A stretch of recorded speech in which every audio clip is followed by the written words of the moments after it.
শুষ্ক মৌসুমে পায়ে হাঁটা অথবা গরু বা ঘোড়ার গাড়ি নির্ভর চলাচল। বন্যা বা বর্ষায় সে উপায়ও থাকে না। পরিবর্তনের ছোঁয়া নেই কুষ্টিয়ার চরবাসীর জীবনযাপনে।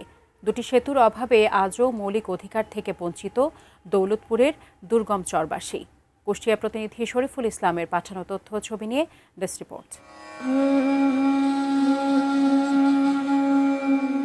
কুষ্টিয়ার দৌলতপুর উপজেলা শহর থেকে ৩০ কিলোমিটার দূরত্বে চিলমারি ও রামকৃষ্ণপুর ইউনিয়ন। পদ্মা নদী বেষ্টিত দুর্গম চরাঞ্চল হওয়ায় এখানকার লক্ষাধিক মানুষের জীবনযাত্রা এখনও পুরনো ধারায়।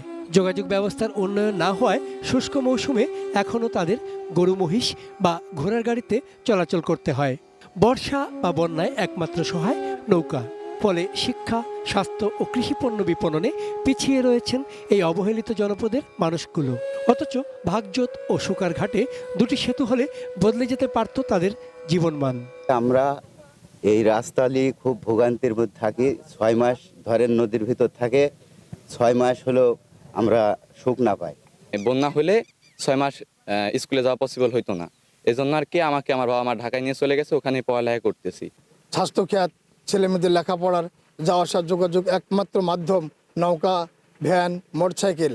কিন্তু এই ব্রিজটি কবে হবে জানি না। প্রতিশ্রুতি অনেকেই দিয়ে যায়, আজও বাস্তবায়ন হয় না। Optical brighter, photo catalyst, active granule সমৃদ্ধ বসুন্ধরা পাওয়ার ওয়াশ, ঝলমলে কাপড়ে ফুরফুরে মন। চরবাসীর দীর্ঘদিনের দাবি, এই দুটি ব্রিজ নির্মাণের জন্য সংসদ সদস্য চেষ্টা চালিয়ে যাচ্ছেন বলে জানিয়েছেন এলজিইডি প্রকৌশলী। মাননীয় সংসদ সদস্য মহোদয় এটার পিছনে লেগে আছে যে এটা কিভাবে ডেভেলপ করা যায়, ব্রিজগুলো আনা যায়। এটা এখন কি প্রক্রিয়া আছে আমাকে আরো বুঝতে হবে। চরের যোগাযোগ উন্নয়নে ব্রিজ নির্মাণের জন্য সংসদে প্রস্তাব সহ ডিও লেটার দেওয়া হয়েছে, জানিয়েছেন স্থানীয় জনপ্রতিনিধি। আমি এটি ডিও লেটার দিয়েছি মাননীয় এলজিইডি মন্ত্রী বরাবর। উনি ডিও লেটারে সচিব মহোদয়কে মার্ক করে দিয়েছেন যাতে তাড়াতাড়ি এই ব্রিজ যদি নির্মাণ করা যায় তার জন্য চেষ্টা করবে।